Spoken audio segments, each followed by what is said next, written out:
کہ آپ نے تھوڑا ٹائم لینا ہے، تو میں انشاءاللہ تھوڑا ہی ٹائم لوں گا۔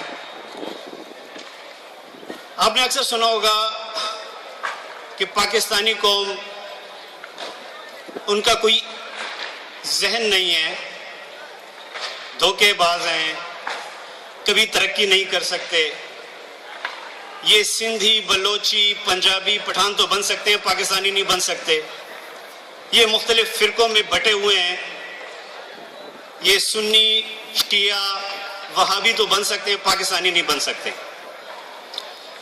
ان تمام لوگوں سے جو اس قسم کی ذہنیت رکھتے ہیں، میرا ایک سوال ہے، کیا مسئلہ ہے جب پاکستان پہ کوئی آفت آتی ہے، جب کوئی سیلاب آتا ہے تو پوری قوم اکٹھی ہو جاتی ہے؟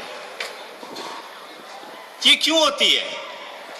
اس وقت نہ کوئی پٹھان ہوتا ہے، نہ کوئی پنجابی ہوتا ہے، نہ کوئی سندھی ہوتا ہے، نہ ہی بلوچی ہوتا ہے، اس وقت سارے پاکستانی ہوتے ہیں۔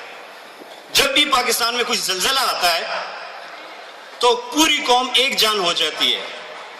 آخر کیوں ہوتی ہے؟ کیا مسئلہ ہے؟ آپ آج یہاں دیکھ لیں، ہم لوگوں کے اکثر آپس میں رنجشیں ہوتی ہیں، کدورتیں ہوتی ہیں، لیکن آج آپ یہاں دیکھ لیں، یہاں پاکستان مسلم لیگ نون بھی ہے، پیپلز پارٹی بھی ہے، تحریک انصاف بھی ہیں، تمام لوگ یہاں اکٹھے ہیں۔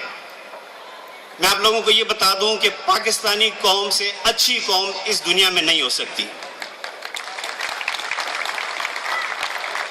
اس کا صرف ایک مسئلہ ہے، ہمیں ایک اچھا لیڈر چاہیے۔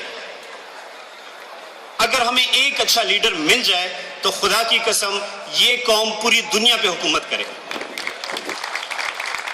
لیکن لیڈر ایسا ہو جو دلیر ہو، بزدل نہ ہو،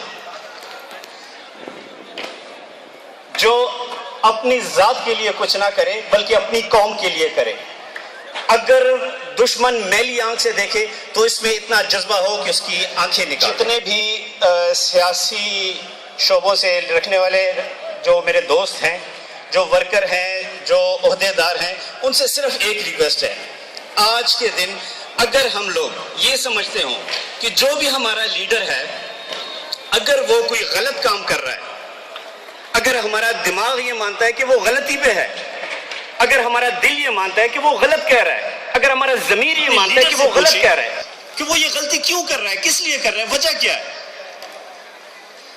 میں آپ کو وثوق سے کہتا ہوں کہ اگر آئندہ اگلی دفعہ وہ لیڈر کوئی غلط کام کرے گا تو وہ ایک دفعہ ضرور سوچے گا۔ میں ان الفاظ کے ساتھ اجازت چاہوں گا۔ پاکستان زندہ باد۔